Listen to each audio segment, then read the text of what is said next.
A quick note before we start today. This is the second episode of a two-part conversation that I had with Dr. Alessandro Porco. The episode stands on its own rather nicely, but if you want to listen to part one, you might want to go check out last week's episode first. All right, let's get into it.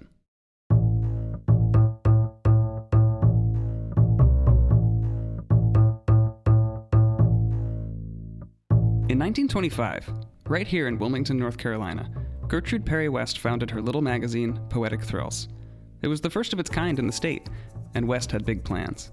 The magazine prided itself in national scope with international hope. There were hundreds of poetry periodicals popping up around the country at this time, but Poetic Thrills was different. Commonly, little magazines like this would relish in the rebellious. They would push back against the popular movements of the time, engage with controversial methods and topics, and serve as a testing ground for new concepts, forms, and ideas.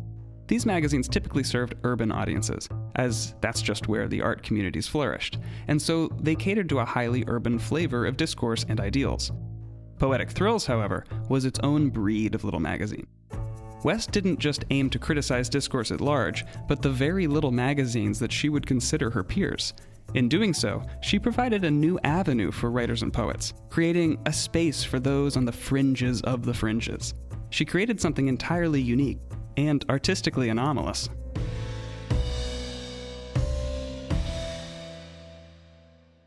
Dr. Alessandro Porco has been exploring this curious little entity. His paper, Southern Tradition and the Eccentric Editorial Talent, Gertrude Perry West and the Little Magazine in Southeastern North Carolina, is set to come out later this year. Today, I invite you to dive into Poetic Thrills with us, as we attempt to get to the heart of why little magazines like this were essential to the arts, to small country life, and why they still matter today. From Audacious Media and the University of North Carolina, Wilmington, you're listening to the Relevate podcast. I'm your host, Daniel Charles Wright. Let's begin, shall we?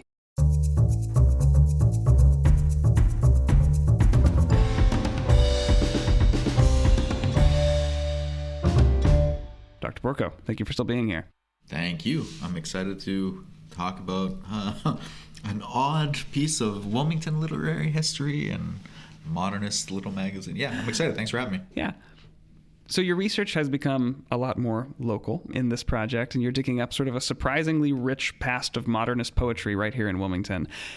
What drew you to this? How did you find her? How did you find this magazine? And what led you to start researching it?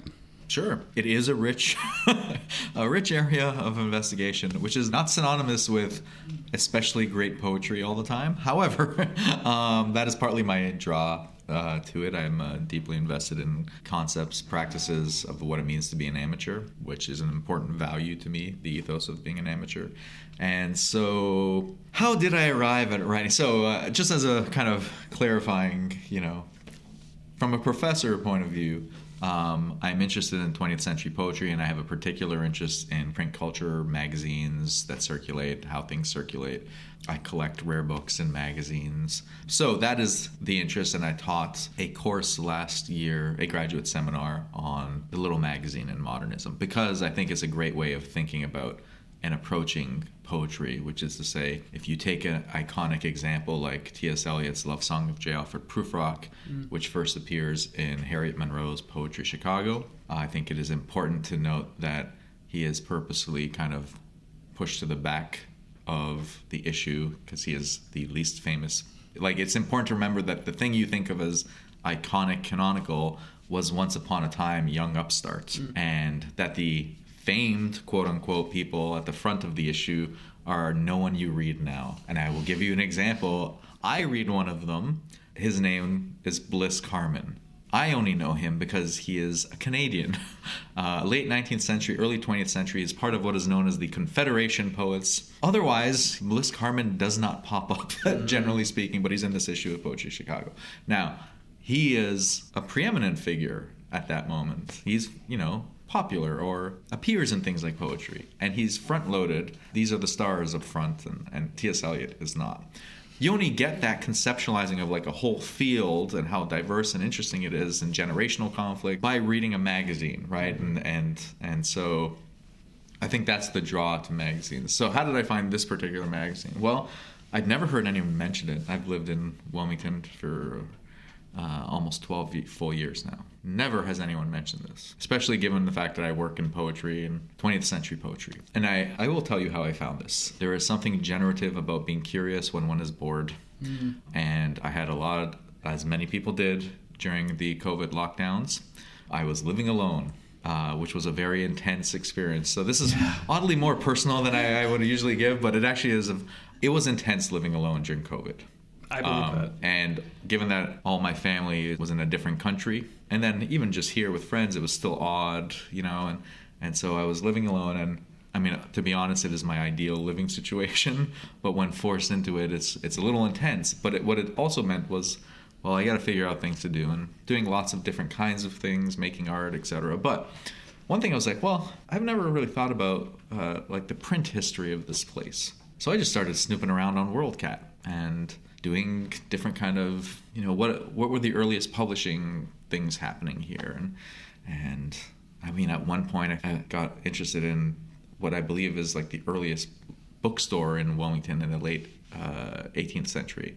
It was a bookstore of two brothers, one who had a bookstore in Philadelphia.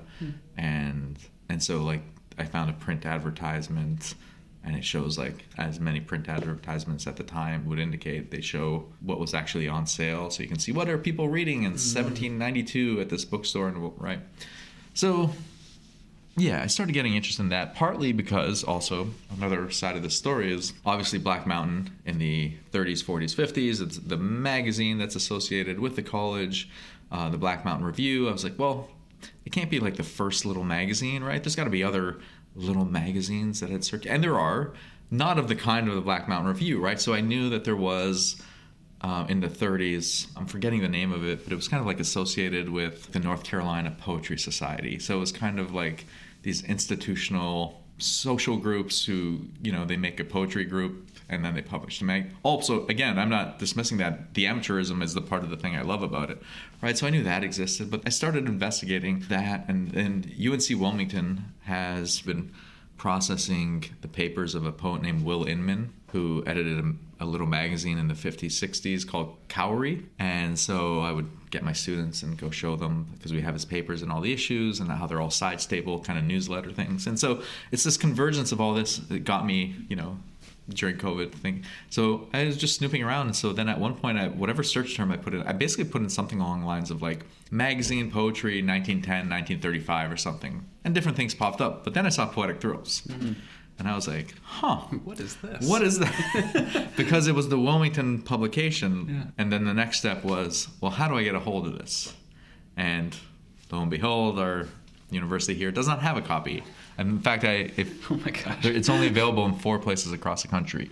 The New York Public Library, I want to say Stanford, somewhere else, and then Chapel Hill. So those are the 3 of the 4. I can't remember the 4th. But so in my boredom, I was like, well, I want to find this thing. So I sent a message to Chapel Hill, but it was during COVID. So like, it was like 6 months later, out of nowhere in my inbox, it was like, here are the things you requested. You're like, oh, Christmas. I was like, because I had forgotten. It was just like, you ever get like, it was like a week of me like trying to find just curiosities. And then I just kind of let it go. But the other thing I put in the request for was, because once I found the Poetic Thrills, I saw the name Gertrude Perry West. And so I just searched her. And her book, Carolina Epics, popped up. And Chapel Hill is the only place that has it. And it's from the same 1925-26. It's undated, but we have a sense that that's where it's from. For my research ended up yielding that. So I put that request in too. What happened was, that morning when I got the email, I got the 3 issues of Poetic Thrills from 1925-26. And I got a copy of Perry West's book. And then I just started doing a whole bunch of using historical newspapers. So she had appeared in the Wilmington newspaper during the war. So there's like an elegy for Wilmington soldiers fighting in the First World War. Then it became collecting as much from historical newspapers as I could about Gertrude Perry West. So that was the next step, yeah. Let's dive into Gertrude Perry West as an individual. Let's talk about, so can you tell me a little bit about her as a poet, as an entrepreneur, as a feminist, and as an editor of a periodical? Sure. So what do you need to know about her is, she is sometimes what we would call, so yes, poet, that's a nice word. She is sometimes what we would call a poetaster, meaning it is a term that is used to deride, make fun of incredibly bad poetry. She was made fun of in print, for example, by Donald Davidson, the fugitive poet affiliated with Vanderbilt, like all the new critics. But to be clear, right, he's not the only person who makes, there are other reviewers who make fun of her and the magazine, because what it is like, it's rife with spelling errors. It's awful. It reads often like bad imitations of poems that would have been popular 2 centuries earlier. She was committed to traditional forms and poetry. And so there's 2 parts of this. I actually don't think the quality of her poetry is kind of relevant. What is interesting to me is there's a woman who wants to edit a magazine in 1925 in Wilmington because she thinks poetry can be popular, can be transformative for people's lives. So she wants to edit this magazine. Jane Merrick, a great scholar, has written this wonderful book that explores, like, look, modernism does not happen without all these women editors who edit these magazines. So you can place Gertrude Perry West in that context, right? But we generally don't, because we think of the editors that Merrick's talking about as like groundbreaking, innovative, avant-garde, right? Publishing the cutting edge, etc. West had a lot of other things going on too. Yes, and she's sort of hurt her reputation and serving a different audience. But I do think there's something like deeply moving about her. The easiest thing people can say if you looked at these issues is, God, a lot of this is bad. It's like, yeah, all right, get past that. Now let's look at the actual interesting things here. It is shocking, and I mean that in a good way, like shockingly amazing to know that, I mean, she made this magazine so that a whole group of women, including her family and friends, cousins, who are writing poetry can have it appear in print. Now, there are other notable people who are actual sort of professional writers, quote unquote, at the time, who also appear in the magazine. Now, the other thing is, it's a major space for local amateur women poets. If you look at the magazine, it's actually, if you did the kind of demographic breakdown, a lot of women poets, I think it might be more. Local amateur women poets are outnumbering the male professional, right? So and that's amazing. An amazing, so it's serving different kinds of audiences. But the issue is, all of that sounds like ennobling is how I describe it in the essay. It's a noble venture, and she's trying to elevate. She's also a con artist, basically, is my, in the sense of she's creating like a... And then the other shoe drops. Because she's trying to, like, the magazine, what seems like a benevolent gesture, a noble thing, she thinks of it as a money-making venture, right? So it has a kind of Ponzi scheme effect, which is you can only publish in the magazine if you subscribe to it, and then... so it also veers into like self-publishing. So if you subscribe, then she'll publish things. But her editorial comments often sort of are vague on this issue, right? On the one hand, she says like it's our responsibility to create an audience, right? So she would tell poets who are in the magazine, you should be selling issues to people at your jobs and your friends. Yeah. Like it was. And she uses the word market, which is super fast. Like she's acutely aware of what she's doing. So I would actually argue her editorial concept of like a market and selling makes her hyper modern. Yeah, it really is like a pyramid scheme. Yeah. So it's hyper modern with very traditional, right? So our concepts of like what makes a magazine or a poet or an editor modern are different. If you're talking about the poems themselves, I mean, she had a stated antipathy in the magazine to free verse. Okay, so that puts her at odds with the major innovations in terms of rhythm and form of the period. But she's also doing this kind of Ponzi scheme. So she thinks it's going to make money. It's going to be money, like a revenue stream for her. So I actually think like what she's trying to do is, hustle. It's like that's the word we would use for it now, because the magazine itself, it doesn't diverge entirely with modern aesthetics and taste. What it shares with it, for example, is a desire for autonomy. So she says, we're not going to advertise in this magazine. We're pure art, which is totally out of the avant-garde variety of speaking about art. But it's funny, though, because if you know anything about print media, that's how you make money. It's like the only way for periodicals to stay alive is through advertising. She wanted it to be more populist oriented. She wanted it to be a magazine by the people for the people. But it has this weird other... So that's the rhetoric of it. But when you start looking at it more closely, it's actually kind of a scam, right? Like at one point, she's sort of like, someone has promised to donate $10, which would have been a lot, right, to the magazine, so long as other people agree to put in equal amounts. And then you never hear anything about it again. And there's reference to like, we did get the $10, FYI, the initial thing, so feel free to contribute, but the person who gave it wants to remain anonymous. Which you can read as the following, though. The original $10 never came. It was a way of like Right. It's like a money begets money concept, but there was no thing there in the first place. Yeah. I find it both fascinating, if ethically dubious, as a whole project, because there's the money-making element, but the other thing she thought of was, I mean, she thought a magazine, again, this is a different kind of problem or delusion. She thought the magazine was going to make her a star. Like the little magazine as a vehicle to literary stardom. She wanted to be a celebrity. And you can even see this in her writings about the magazine, where she wanted to be basically Edwin Markham, who was like arguably like one of the most famous poets in America at the time. And so she even like affiliates with him. She's like, we published that guy and I did that, right? So he's like a symbolic member of the editorial board. So yeah, she thinks of it as a vehicle to money, like a revenue stream to live. And I get that, right? She wanted to hustle. And she also thought of it as a vehicle to literary stardom, like a celebrity.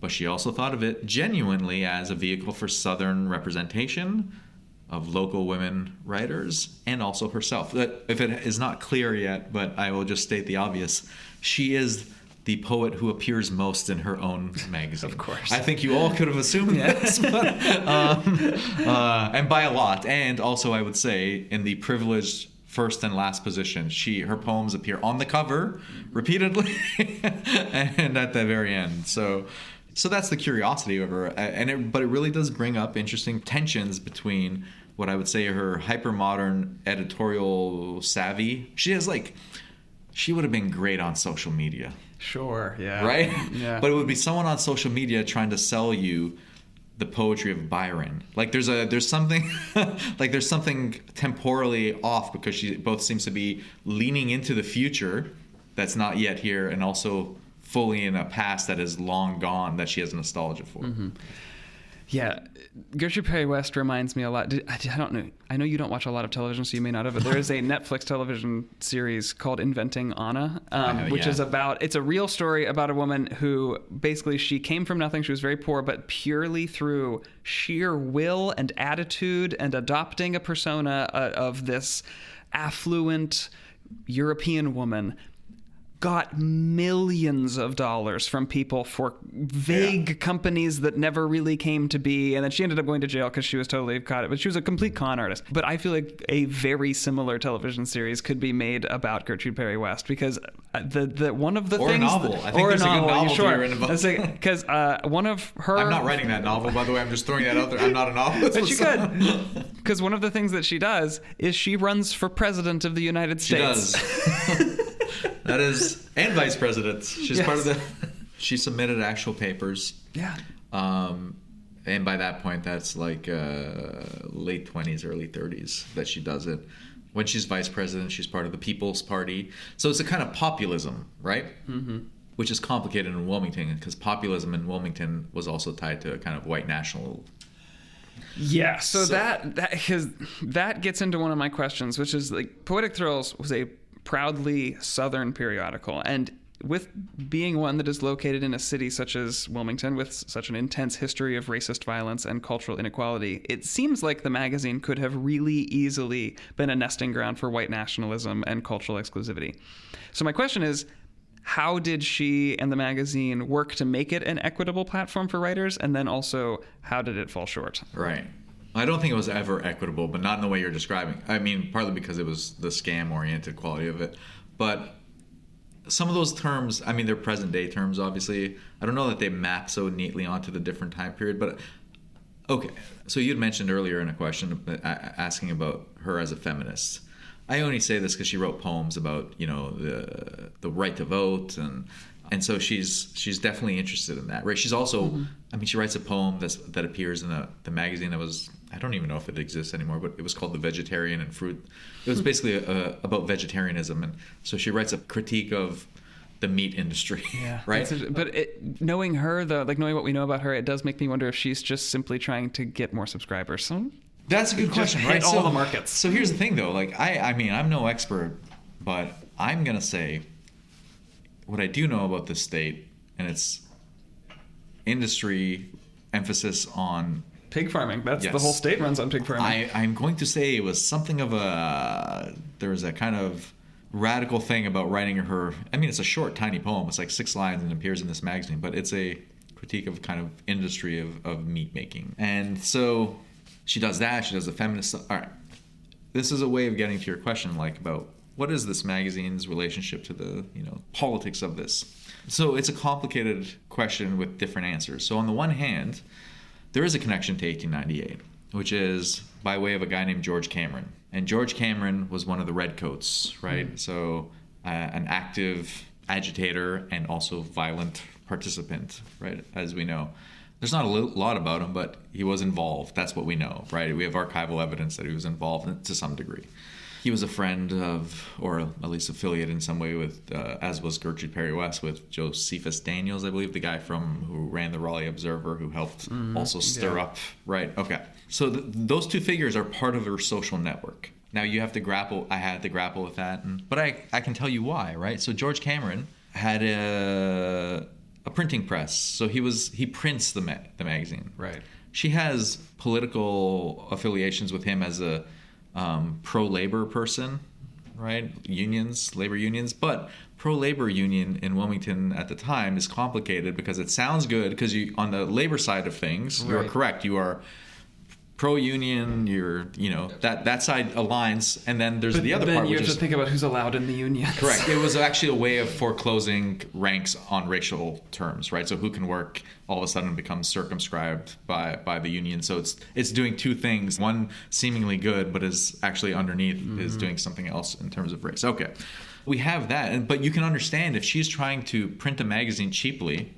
So the first issue is done by George Cameron, right? And it's like, you have two questions or two ideas is, so either one is uncomfortable, or we now from our perspective are say like, how could she have done that? How could she have, well, because the other option is then the magazine doesn't exist. Yeah, it's just the whole running a local business. You have to, even today, if you were to open a local business in Wilmington, you get to know and you sort of have to be cooperative with all of the other local business owners. Yeah, and so, right. And who knows how she felt about it, but she needed a printing press. Correct. But we do have some answer to how she felt about it, which is to say the essay I've written is forthcoming on this is there's a big section on it devoted to the fact that why the magazine is of interest to someone beyond just, so it'll be of interest to people who are devoted to modernism and little magazines, which is a big sort of important field in modernist studies. But beyond that is the Harlem Renaissance poet Countee Cullen is in the magazine. Yeah. He's one of two African-American writers in the magazine. Yeah, that is really, so for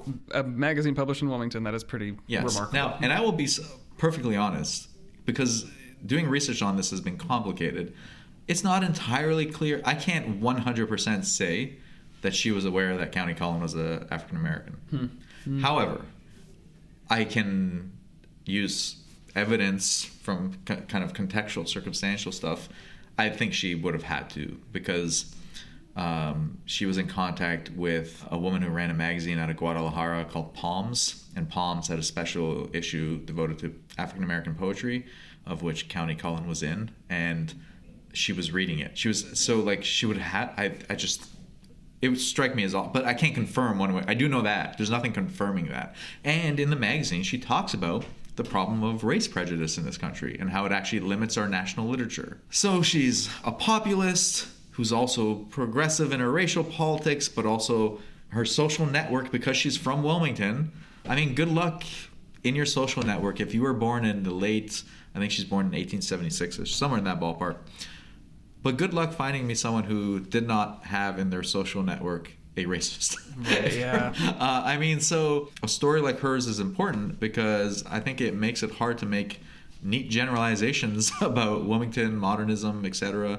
And it's nice for me. I mean, I love the idea that there's a weird nexus between Guadalajara, Wilmington, New York City. And that Countee Cullen poem then goes on to appear in Best Poems of 1925, which comes out in early 1926, which is a publication out of London. And then it appears again in a Berlin-based queer magazine. So it has this curious life. So there's this also Wilmington, London, Berlin, nexus. Yeah. And it's a new way of thinking about modernism. I mean, to me, that's the excitement of her. But it makes, if someone wants a neat explanation of her politics, I'm not sure I can give one. Because, I mean, she was against race prejudice, but she also wrote and published what we think of as dialect poems by white authors. What's called sometimes like the plantation school of writing. So there's that too. I mean, I don't know how to. So it doesn't map neatly onto our categories, but she I think that makes her super interesting. Yeah, she certainly contains multitudes. Yes.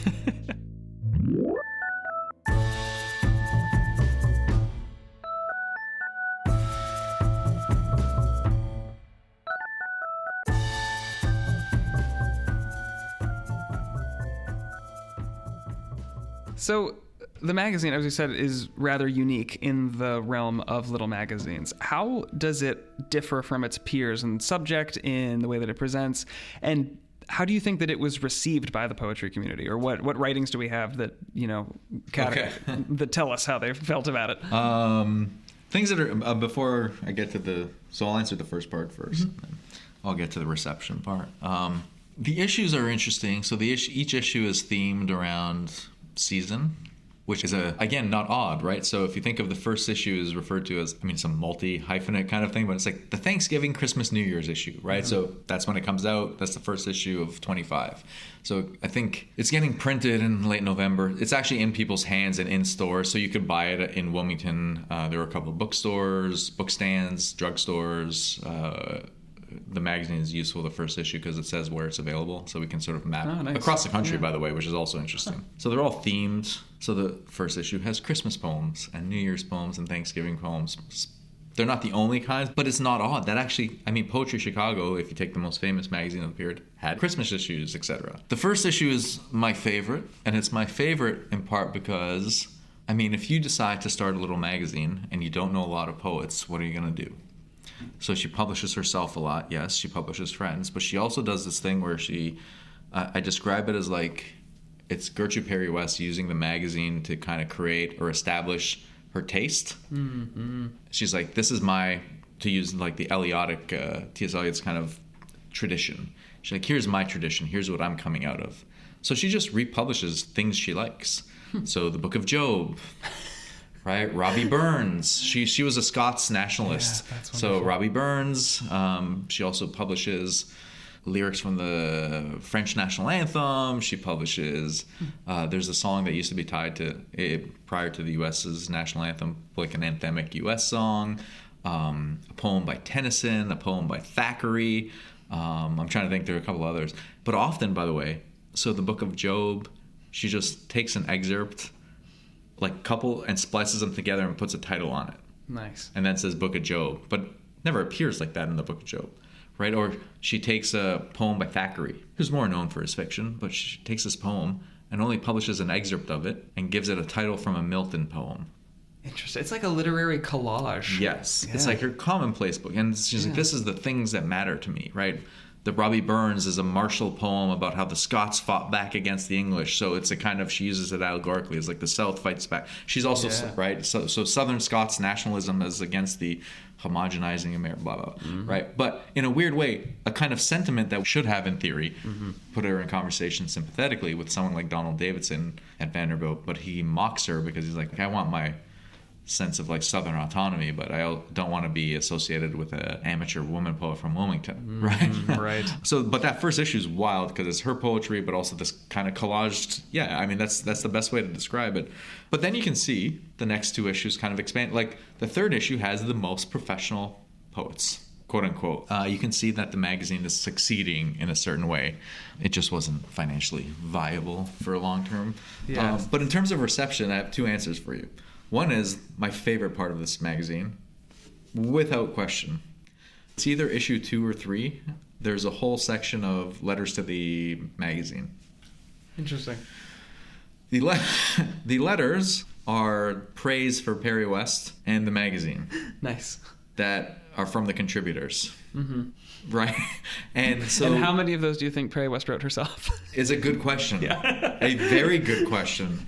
Right? It's like when you post a video on YouTube and then you log into all of your other Gmail accounts to go comment on the video to say how good it is. Because by all accounts, though there's an editorial board, etc., the only person who wrote anything is Perry West. Yeah. Nice. But it's this amazing, like, she's doing excerpts. She's not publishing full letters. It's her taking out the amazing things about Gertrude Perry West as this transformative figure. She's, she's changed poetry and how beautiful the magazine is designed, and we can't wait for more. But that she embeds this as the reception. And by the way, I think she does for good reason. I think she's like, I've seen... So Donald Davidson was writing in the Tennessean, where he makes fun of her twice in 2 different issues. I think it's her being like, well, I'll push back and create like a counter discourse of, I'll just use the pages of the magazine to create a reception. Yeah. That strikes me again as very modern. And also not unlike what other magazines were doing, but she's doing a thing that other modernist magazines were acutely aware that controversy is a good thing. So they would often generate, have people talking back and forth to each other in the magazine. It's like hip hop diss tracks. Yes. Really early version of that. She has, and I think it's a sign that she was self-conscious of her position. She does the opposite. She's like, oh, I need to compensate by just putting all these hyping myself up. glowing comments. The other, I mean, in terms of reception, Donald Davidson is the immediate one. There are a few other reviews. But I think it is important to note that in the early 1930s, there's the first kind of bibliography of modernist little magazines. Like the first kind of attempt at a comprehensive... It wasn't comprehensive, do you know what I mean? But it was actually the first heroic kind of attempt to say, like, look, we've gone through the 1910s and 20s. How are we going to account for all these magazines? So a guy named David Moss in a magazine that was edited by William Carlos Williams called Contact. So this is 1932. So David Moss, and Williams writes a kind of preface saying how important little magazines are for the fostering of new thought, right? That you need new venues to express this stuff. And Poetic Thrills is listed. Yeah, which is amazing. Yeah. So like it's not outside. It is on the margins, but it is there. And she's in conversation. Part of the magazine has a contemporary exchanges. That's like the department. And it lists the other magazines that she's been exchanging with. And it's Palms, Poetry Chicago, right? So she's on the margins, but within. And so what's more curious is after the Second World War, when there's the kind of boom in modernist studies, et cetera, no one ever picks up on it. The only people who pick up on it are a couple of scholars doing North Carolina literary history. And they're fairly kind of... And there was this magazine, and she was a feminist. Should have write it off. She helped labor causes, and that's all they say about it. So you don't even know, like... To me, the first thing I would say about the magazine, if someone asked me, is like, oh, there's a really important County Culloden poem in this. It's not the only reason, but if someone needed like a way into it, right, I'd be like, that alone is, I mean, it's unaccounted for that it appeared there. If you go to a bibliography of County Culloden, it's never mentioned. So... Yeah, that's wild. That's so interesting. It's such an odd little entity. And like the history of North Carolina, the history of poetry, the history of little magazines. Like it's an enigma. And totally, man. I will say, one of the virtues of it as a thing to study is there's only 3 issues. It becomes like a manageable object of study to think about how all this stuff converges. I mean, one of the problems of studying little magazines is the problem of scale, right? What do you do over whatever X amount of, if you have 10 years and 100 issues of something, it's hard to speak to everything. But yeah, there are 2 odd, like this magazine is odd for the reasons we've discussed. And then there's one in the early 30s called Contempo, I think it's what it's called, but it comes out of Chapel Hill. And that's amazing because some students organize it, and it's affiliated with a bookstore in town in Chapel Hill. And they have an issue devoted to Joyce, which again, it's just things you don't... So I say this is part, you asked like, why am I interested in this? I mean, I've been living here for 12 years, and it gives me great comfort to know that in the 30s, there were 2 students who wanted to publish a whole issue about Joyce and how we have poems by Beckett in it and Stuart Gilbert's in it, and they're all talking about Joyce, and we have this oddity from Wilmington.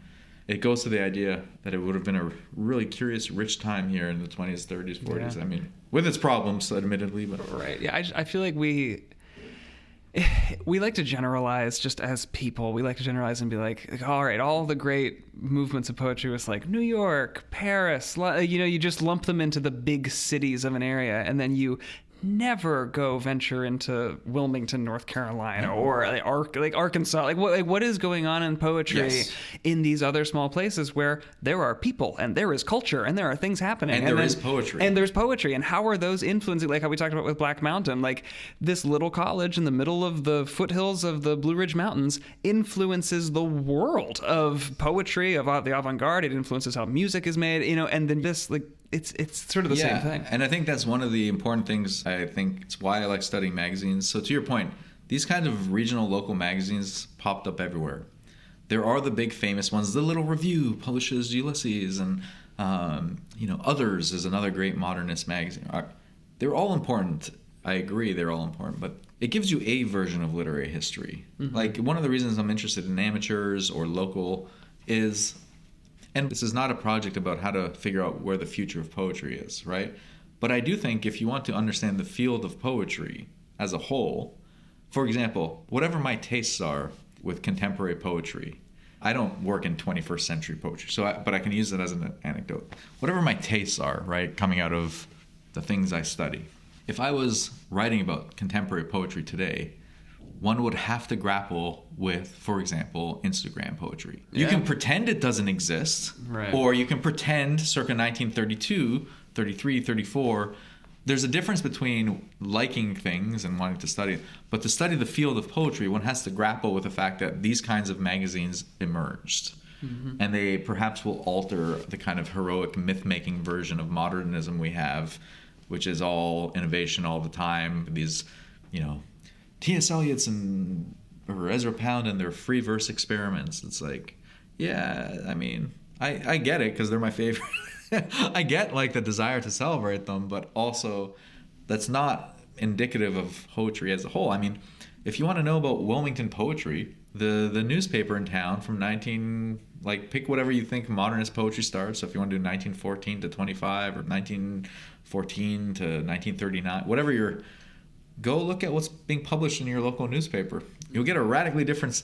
Those debates about free verse are nowhere to be found. They don't care, right? And I just think it's interesting to think about, what are they writing about? How are they writing? Why do amateurs want to publish in a local magazine or in a local newspaper? What does that do for them? Gertrude Perry West is a person who in circa 1925 really likes to do the anti-establishment thing. She talks all the time about the establishment, right? Which, again, echoes a lot today, kind of thing. Yeah. But why would the establishment, whatever you want to think of it as, right? So the established magazines in New York or whatever, they shouldn't care that she exists either. They shouldn't be threatened. Like, everyone should just acknowledge that they coexist in this world of poetry. But I do feel like people find stuff like Gertrude Perry West oddly threatening. Threatening to their sense of taste, threatening to their sense of tradition, threatening to definitions of professionalism. Mm-hmm.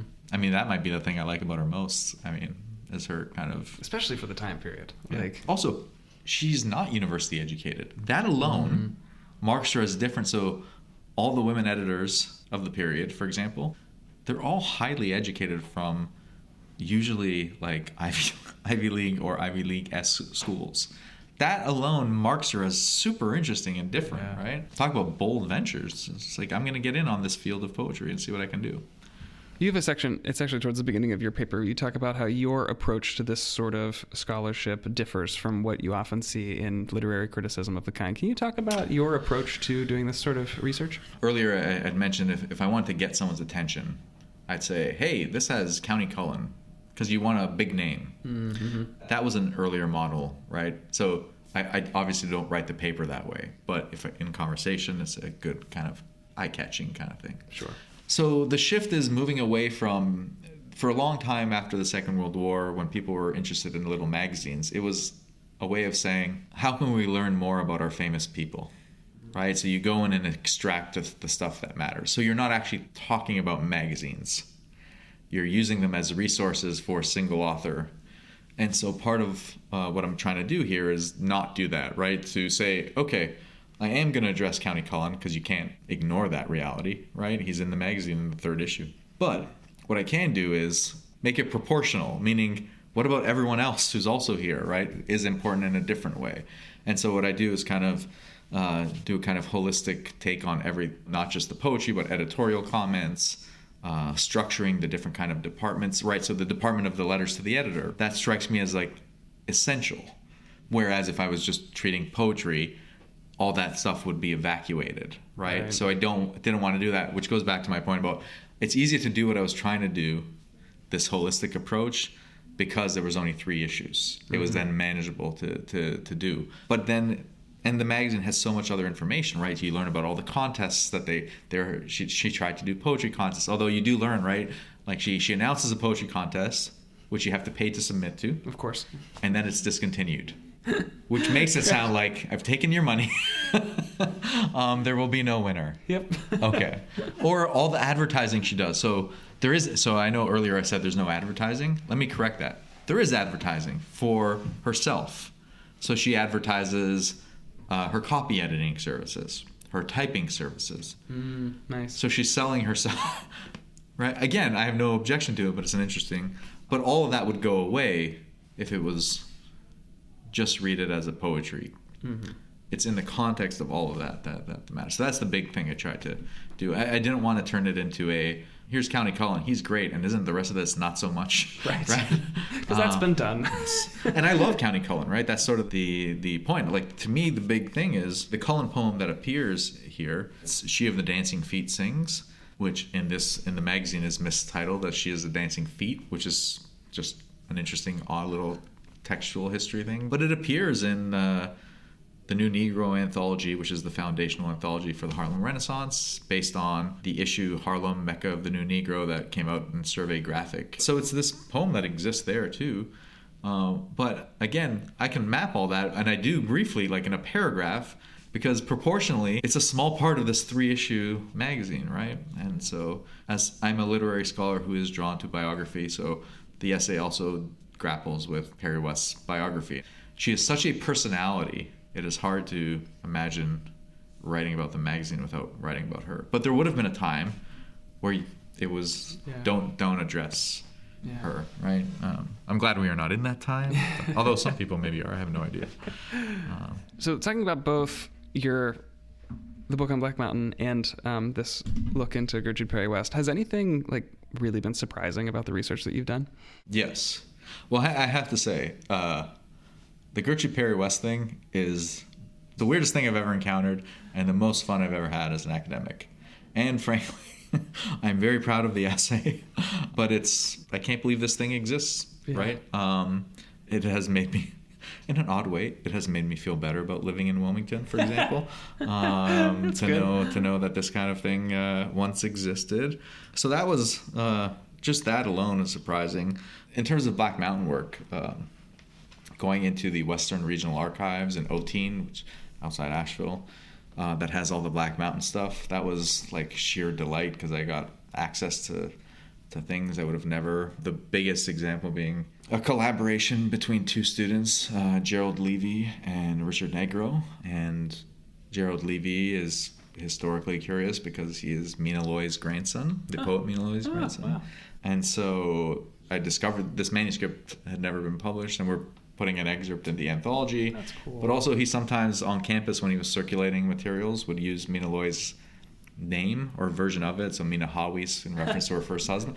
I remember when I first encountered it, I was like, why is there a Mina Loy thing? It took a second. I took some research and figured out, oh, it's Mina Loy's grandson. It's having some fun. And I mean, that was shocking in a great way. I mean, both projects give me hope because, I mean, I say this to students and I think I can be a model for it. It's 20th century literary history. I know it may sometimes seem to a student like everything's been settled. It is very much not. No, definitely not. Yes, it very, very, very much is not. And I think there is something to starting local. I came to it late for a variety of reasons in terms of Wilmington, but I think there's something wonderful in knowing, for example, that Barbara Guest, a New York School poet who is in Donald Allen's New American Poetry Anthology, right? She was born in Wilmington. Her family was like passing through apparently when the birth happened, right? Okay. So I find that amazing. I've been here 12 years. No one has told me that. I just know from reading her book, right? Okay. A.R. Ammons was born in nearby Whiteville. Now, he doesn't spend a lot of time. I mean, his adult life is basically in and around Cornell, most of it. Or that Robert Creeley, if you look at the introduction note to the first volume of his collected works, the introduction note's dated, it's like Wilmington, 1981, and there's a picture of him on Wrightsville Beach with his infant son. How about that? Wow. What does that have to... I just find there these little sparks. There's like a literary world here that is not related to, major publishing or whatever. And so to me, it's just... I want to be able to show students that there is stuff happening here that can be fun and interesting in terms of modern poetry. I like that Contempo magazine from Chapel Hill has visual poetry that's published in the early 30s there. That's amazing. That is not something generally that appears, right? So you just have to go snoop around, be curious, and you'll find these kind of little micro moments. And I'm still surprised by how many people, I guess I'm surprised by how, I mean, I'm not from North Carolina, obviously.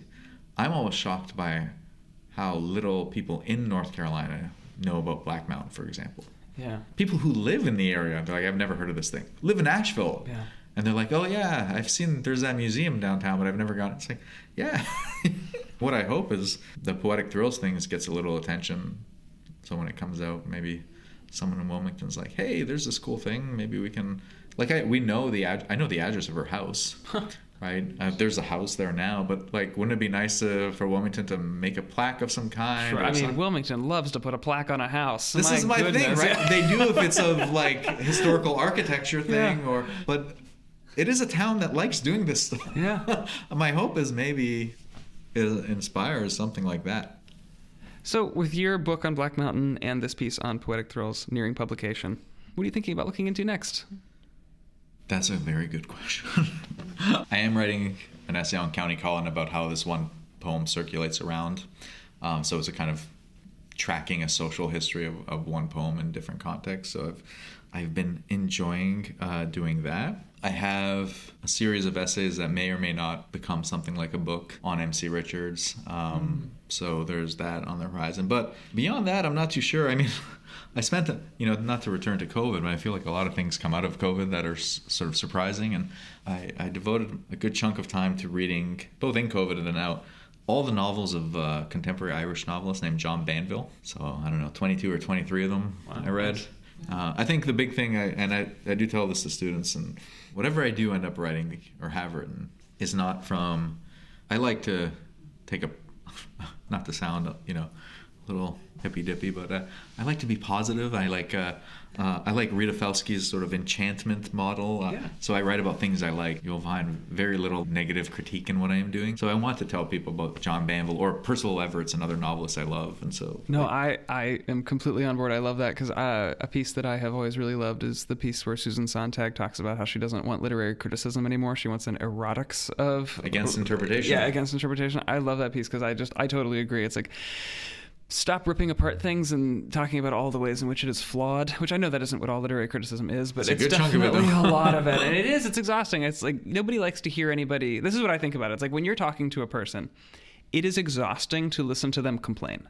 If they're just complaining, you don't want to talk to that person. Yes. But and it doesn't even have to be anything that you yourself are interested in, but if you're talking to a person who is telling you all about why they love a certain thing, it actually will fill you up. You're like, wow, I never thought about skateboarding in that way, but you sure are passionate about it. I agree. And if you're a good listener, that you can engage that conversation without responding in the negative about things. Yes. I mean, that's also a good way of figuring out if you're in a good conversation. Yes. So I think that's important to me going forward. And then I'm trying to be productive and also thinking about teaching new things. So that's always fun too. Nice. I do this with everybody that sort of have the same last couple questions. I was curious, what inspired you to pursue a degree in the humanities in the first place? I have take it all the way back. I have an easy and I hope good answer for you. Yeah. Like easy in the sense of I know the answer. My freshman year, I had a introduction to literature course, which at that time was British literature, like over 2 semesters. You have to imagine this, right? So fall of 1998, we started with whatever, Sir Gawain and the Green Knights, and we ended with a novel by South African late 20th century Nadine Gordimer's July's People. And so it was a survey of, and somewhere along the way I read, things that I was introduced to for the first time. I remember literally loving Robert Browning, and I remember loving Prufrock by Eliot, but it was this massive course. So that professor, Dr. Tracy Ware, if you want to know why I'm in the humanities, it's Dr. Tracy. And by the way, I have told him this, so he knows this. Not only does he know this, because I told him years ago, I had a very sweet encounter with him years ago at a conference where he was just walking by and he remembered me. He was like, Alex, how you doing? I was like, whoa, this is, I'm in the same realm now. Because I had, in my head, he's the guy I saw lecturing when I was 18. Mm-hmm. Right. Well, fast forward to during COVID, I got into a reading group like Zoom Book Club, reading through the works of Alice Munro. that he was in. Nice. I didn't know that. Yeah. It was a friend of ours. And so we were in a reading group now, me, him, my best friend, who was also a student of his when we were undergrads, right? Nice. And a playwright in New York. And so every Monday night, we've been reading through classics. So we've done a whole bunch. And we just finished a new translation of 1001 Nights. And so I see him weekly now. It's the wildest thing. He's the best. But that is literally I can tell you why. I took an English course with Dr. Tracy where... And you never looked back. And did not. And he was the best lecturer. Anyone who says like lecturing is a outdated model, I defy you to, you haven't had him lecture. It depends on who the lecturer is. Correct. So that to me, it was transformative. It was like, there was this world I knew nothing about. And now I was going to try to know something about. Yeah. Right? That's amazing. What gives you hope right now for the future of the humanities? We're existing in this time when all we hear is a ragging on the humanities and how it's it feels like every 2 months the New Yorker or the New York Times publishes a new article on why the humanities is dying across the country. And it's like, what? I don't think that's true. I think that it's just changing. Sure, but what gives you hope? I don't want to add to the negative version. No, go ahead. But can I answer in a couple ways? Sure, of course. I'm going to give you a different version of the negative version. Okay. Which is, I love teaching. I love coming to and I love that aspect of my job. However, I would suggest the following. Those narratives about the humanities in peril, what is the value of the humanities, all that stuff. The discourse. I think what gets not discussed in that stuff is, I would suggest there is a large threat to the humanities that is like the kind of enemy within. I think a lot of times we project the enemy or the threat as coming from outside. And I think you'd be shocked by how many people in humanities have internalized that external. And so that I find more dangerous. Mm-hmm. The positive version of the question is, what am I hopeful for? Yeah. I want to tell you I'm hopeful. I'm not even sure my job's going to exist by the time I retire. I am hopeful for on a one-to-one basis with people. I meet someone like you and I'm hopeful, right? I meet students who do interesting work and I'm hopeful.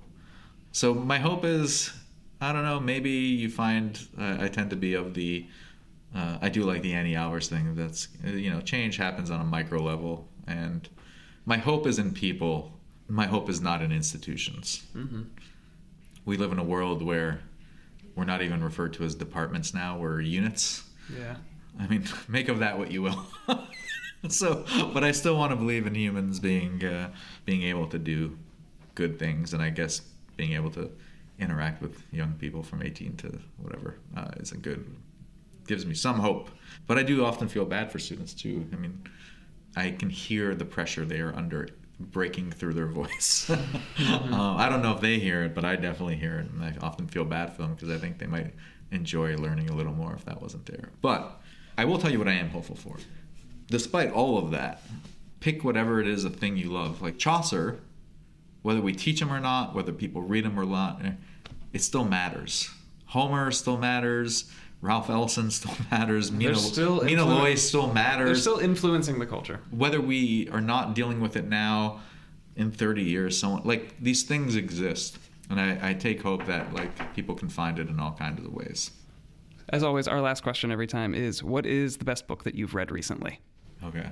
There's this new edition that Norton put out called the Annotated 1001 Nights. And it's an amazing object because it's an oversized book. It's beautifully made. It's illustrated with the history of the illustration. So as you're reading along, and it has great footnotes explaining origins of stories. But I just knew the general story of Scheherazade, and she's telling stories to stay alive every night. Yeah. And it blew my mind. But these wild, surreal stories. Sinbad the Sailor. There's a whole section of the Sinbad stories, and you learn all about the way in which there's the original tales and the tales that came when the French kind of started making versions of the tales. And it is one of the more wild, the original stories also have so many events that happen for no reason, magic and surreal and to me, and flying objects and genies. Nice. And yeah, that is the easiest. In fact, I cannot wait. So the Annotated came out, and the same translator is, I guess, in the works, a complete. So it won't be annotated, but it'll just be a complete translation. I think because they put so much effort into making it readable with context that they had to take out certain right. It's like here are some. So I cannot wait to get the complete one. Yeah, easy answer. I cannot believe I went my whole life. That's so cool. I'm gonna have to throw that on my list. That sounds really it is neat. infinitely readable. Like Nice. one tale a night or whatever. And, but easy answer. 1001 Nights. That's great. Dr. Porco, thank you so much for coming and having this very long conversation with me. Yes. Thank you for doing this podcast. I think it's important. It gives me hope. This gives me hope. Good. This podcast will give me hope. That's the point of the podcast. Good. So. Yes. No, and I appreciate all the effort and taking the time as well. All right. Thank you. Thank you. Relevate is produced each week by Audacious Media and the University of North Carolina, Wilmington. Today's episode was hosted, produced, and edited by myself, Daniel Charles Wright, and executive produced by Dr. Megan Sweeney. Special thanks to Randall Library and the excellent people at the Digital Makerspace for lending us their studio. If you have a project, a paper, or a topic that you'd like to discuss on the podcast, and you're a faculty member or a student of an accredited college or university, please send us an email at relevatepod@gmail.com.